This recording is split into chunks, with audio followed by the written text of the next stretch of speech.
Thanks for tuning in again to Coach's Q, Episode 3. This week, we will talk briefly about 3 different exercises to work your posterior chain. Your posterior chain includes your gluteus maximus, your hamstring groups, your lower back, and many other areas. This is something we focus heavily on at CrossFit Roscoe. One movement is the barbell hip thrust.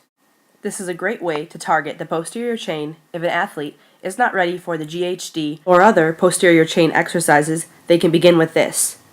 Place the barbell in the lap with a pad and shoulders up on a bench or a set of plates.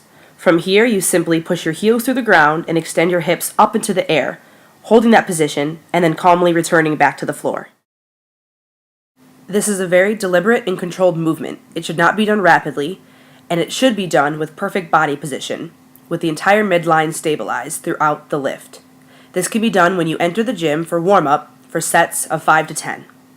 If you know your posterior chain is something you need to work on, I would recommend doing this 2 times a week. Consistency is key. We will now move on to a movement that can be done at much higher repetitions. So what we're going to do is we're going to wrap this thin band right around the GHD in the lower and just wrap it once around.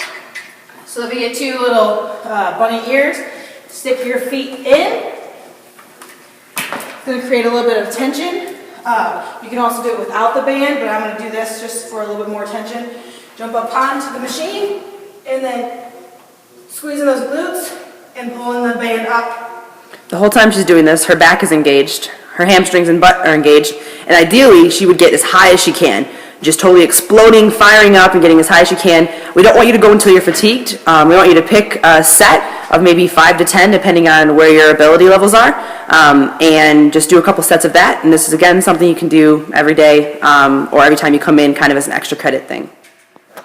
In order to pick how much band you should use, you want to be sure you are able to reach neutral position and fully extended position with no problems. If you go this high, the band is too strong. If you're doing something like this is not the correct movement at all. At the end of the day, you want it to look something like this. All the way to neutral, full extension, pop of the hips, everything's stable. Thank you so much for stopping in and watching our 3rd episode of Coach's Q. In the weeks to come, I hope you find some time to hit that posterior chain with reverse hypers and barbell hip thrusts. Toodaloo! Toodaloo! Toodaloo! Bye-bye!